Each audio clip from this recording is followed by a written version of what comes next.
Hello students, welcome to the TSN online education platform. Today we'll continue with our last chapter writing and city life, जिसमें last में हमने writing system के बारे में पढ़ा था और ट्रांसपोर्टेशन के बारे में पढ़ा था मेसोपोटामिया के. Now come to the page number 34 and the topic is the system of writing. The sound that a cuneiform sign represented was not a single consonant or vowel but syllables. Thus, the signs that a Mesopotamian scribe had to learn run into hundreds, and he had to be able to handle a wet tablet and get it written before it died. So, writing was a skilled craft, but more important, it was an enormous intellectual achievement, conveying a visual form, the system of sounds and sounds of a particular language.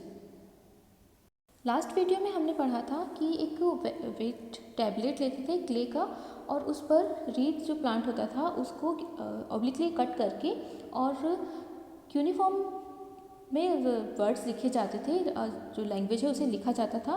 तो ये जो language होती थी वो syllable होती थी, उसमें कोई वोवल या कॉन्सोनेंट्स नहीं होते थे, वर्ड्स उसमें इस तरह के नहीं होते थे, बल्कि जो क्यूनिफॉर्म सिंबल्स होते थे जो जिनका यूज़ किया जाता था लिखने के लिए, मैसेज को कन्वे करने के लिए, तो वहाँ पर ओनली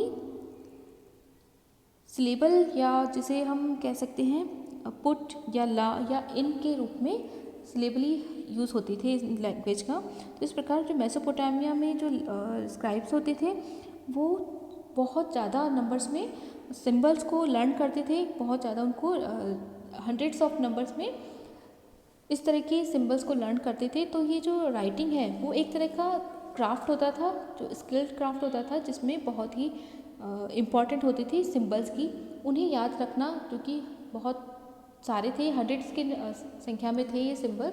उन्हें याद करना एक बहुत ही बड़ा अचीवमेंट माना जाता था, इंटेलेक्चुअल अचीवमेंट माना जाता था. इसलिए जो स्क्राइबिंग का वर्क था, लिखने का जो काम था, ये बहुत ही ज़्यादा इम्पॉर्टेंट था, क्योंकि एक जो लैंग्वेज थी उसको साउंड जो थी उसकी लैंग्वेज की, उसे लिखना एक बहुत ही इंटेलेक्चुअल वर्क माना जाता था. Next is literacy. Very few Mesopotamian could read and write. Not only were there hundreds of sign to learn, many of these were complex. If a king could read, he made sure that this was recorded in one of his boastful inscriptions. For the most part, however, writing reflects the mode of speaking. A letter from an official would have to be read out to the king, so it would begin, "To my lord, A, speak, thus say your servant B, I have carried out the work assigned to me." A long mythical poem about creation ends thus. Let's these verses be held in resemblance, and let the elder teach them. Let the wise one and the scholar discuss them. Let the father repeat them to his sons. Let the ears to the herdsmen be open to them. तो जो literacy है वो बहुत कम होती थी, क्योंकि जो लोग होते थे बहुत ही कम होते थे जो पढ़ना और लिखना जानते थे या पढ़ लिख सकते थे, क्योंकि वहाँ पर जो सिंबल्स थे वो बहुत ही ज़्यादा थे और उनको लिखना भी बहुत ही कॉम्प्लेक्स था, वर्क था. इसलिए लिटरेसी वहाँ पर कह सकते हैं कि बहुत कम थी, क्योंकि एक बहुत ही स्किल्ड वर्क था ये. अगर वहाँ पर कोई जो किंग है वो पढ़ा लिखा होता था, पढ़ना जानता था, तो वो ये श्योर करता था कि जो उसकी प्रजा है या जो पीपल है वहाँ के, वो उसके बारे में जाने. तो वो अपने जो इंस्क्रिप्शंस होते थे या जो लेख वो लिखते थे, प्रशस्ति पत्र जो होते थे, उनमें उसका उल्लेख हो राजा का कि वो पढ़ा लिखा राजा है. तो और इसके बारे में राजा ज़रूर श्योर करता था कि वो इस बारे में अपने जो प्रजा है उसको बताए, या उसके जो भी दूसरे जो किंग होते थे उनको भी ये मैसेज जाए. और जो लेटर्स होते थे ऑफिशियल, उनमें भी इस तरह से लिखा जाता था कि टू माई लॉर्ड, जो स्पीकर होता है वो अपने बारे में लिखता था और वो ये बताता था कि जो असाइनमेंट उसे दिया है वो उसने कंप्लीट कर लिया है। इसी तरह एक मिथिकल पोएम है जिसमें भी ये लिखा गया है कि जो बड़े बूढ़े हैं वो अपने जो एल्डर हैं उनको पढ़ाए या उनको कन्वे करे वो मैसेज, जो भी वो जानते हैं नॉलेज जो उसको कन्वे करे। इसी प्रकार जो वाइज मैन है वो भी जो दूसरे लोग हैं स्कॉलर्स हैं उनसे इस बारे में डिस्कस करें, और फादर भी अपने जो बच्चे हैं अपने जो बेटे हैं उन्हें इस तरह की उनके सामने इस चीज़ को दोहराए, उनको पढ़ना लिखना एक तरह से जो भी उन्होंने लर्न किया है वो उनको सिखाए। और यहाँ तक कि जो हर्ट्समैन है जो जानवरों को चराने का काम करते हैं उनको भी ये जानकारी दी जाए पढ़ने लिखने से संबंधित, तो उनके कान भी इसको सुनने के लिए हमेशा खुले रहें। Now next topic is the uses of writing. The uses of writing, the connection between city life, trade and writing is brought out in a long Sumerian epic poem about Enmerkar, one of the earliest ruler of Uruk. In Mesopotamian tradition, Uruk was the city par excellence, often known simply as the city. Enmerkar is associated with the organization of the first trade of Sumer. In the early days, the epic says trade was not known. Enmerkar wanted lapis lazuli and precious metal for the beautification of a city temple and sent his messenger out to get them from the chief of a very distant land called Aratta. The messenger heeded the word of the king. By night he went just by the stars. By day he would go by heaven's sun divine. He had to go up into the mountain ranges and had to come down out of the mountain ranges. तो जो connection है between the city life, trades and writing, उनके बारे में एक long epic poem है Sumerian language में, जो कि है एनमरकर जो कि अर्लीस्ट रूलर था वहाँ का, उरुक का, उसके बारे में। इसमें मेसोपोटामियन जो ट्रेडिशन है उसमें कहा गया है कि जो उरुक है वो सिटी ऑफ एक्सीलेंस के नाम से या फिर ओनली उसे सिंपली द सिटी के नाम से जाना जाता था। एनमरकर को एसोसिएट किया जाता है जो फर्स्ट ट्रेड है उससे। तो ये एक जो सुमेरियन एपिक पोएम है उसमें लिखा हुआ है कि जो एनमरकर है उसने ट्रेड की शुरुआत की, उससे पहले ट्रेड क्या होता है ये कोई भी नहीं जानता था।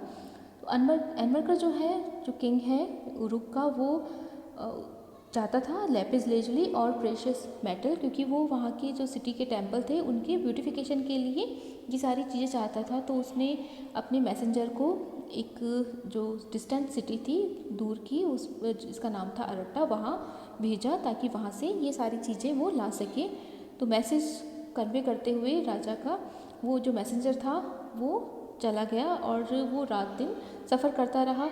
रात में वो स्टार्स की रोशनी में जाता और दिन में सन को फॉलो करते हुए चलता रहा, और कई सारी रेंजेस उसने चढ़कर उतरकर पार की थी।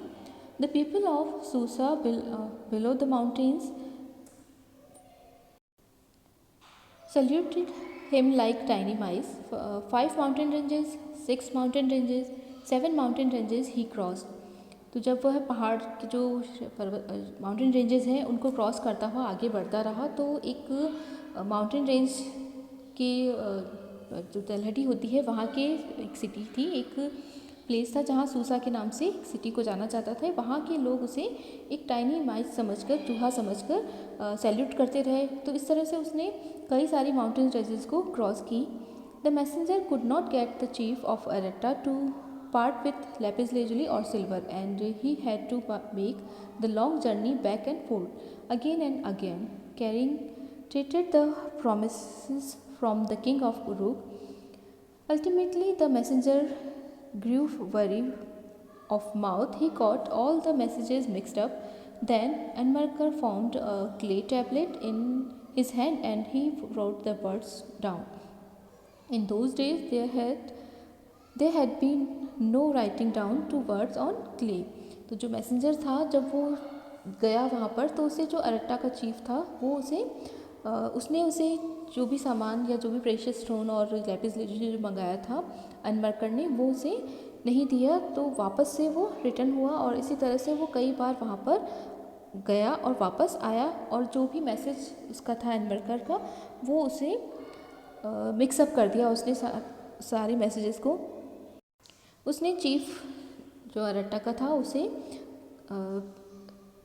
कन्विंस करने के लिए जो अनवरकर था उसकी काफ़ी सारी प्रॉमिसेस दिए और थ्रेटेड दी, यानी धमकियाँ भी दी उसको, ताकि वो उससे लैपिस लेजुली और सिल्वर जो है वो ले सके, लेकिन वो सक्सेस नहीं हुआ और जो भी मैसेज था अनवर का वो उसको सारा मिक्सअप कर दिया, तो उसे वापस जाना पड़ा।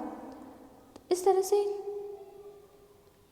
जब वो अनसक्सेसफुल रहा तो जो अनवरकर है उसने अपने मैसेज को प्रॉपर कन्वे करने के लिए एक क्ले टैबलेट लिया और उस पर अपने जो भी वर्ड्स थे उसको लिख दिया। तो इस तरह से एक तरह कह सकते हैं कि जो क्ले टैबलेट स्टार्ट हुआ था उसकी शुरुआत अनवरकर ने की थी।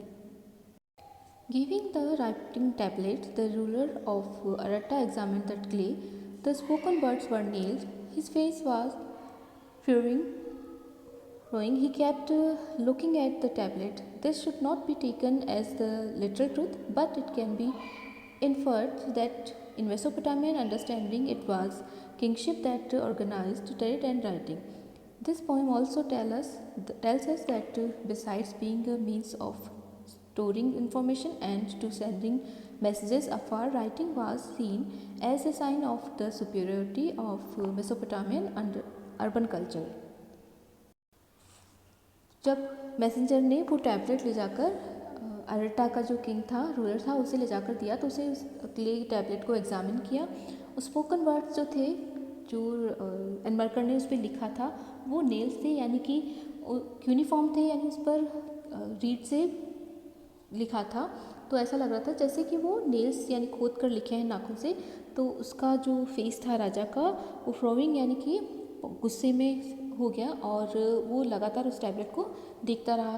तो ये जो एक पोएम है वो हमें पूरा जो सच जो है लिटरल ट्रूथ है वो तो नहीं बताती, लेकिन ये तो कंफर्म है कि इसका इस तरह से हम कंक्लूज़न निकाल सकते हैं कि जो मेसोपोटामिया है वहाँ पर सबसे पहले राजा ने ही ट्रेड और जो राइटिंग है उसको स्टार्ट किया था।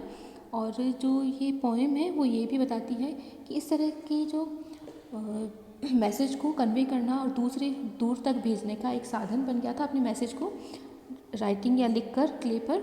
और जो मेसोपोटामिया है वहाँ से ही या उसकी जो अर्बन कल्चर है उसी से एक सुपीरियरिटी की साइन मिलता है जो राइटिंग और जो ट्रेड का उसने स्टार्ट किया था उसका। Now next topic is urbanisation in southern Mesopotamia, temple and kings. ये पढ़ेंगे हम नेक्स्ट टॉपिक में।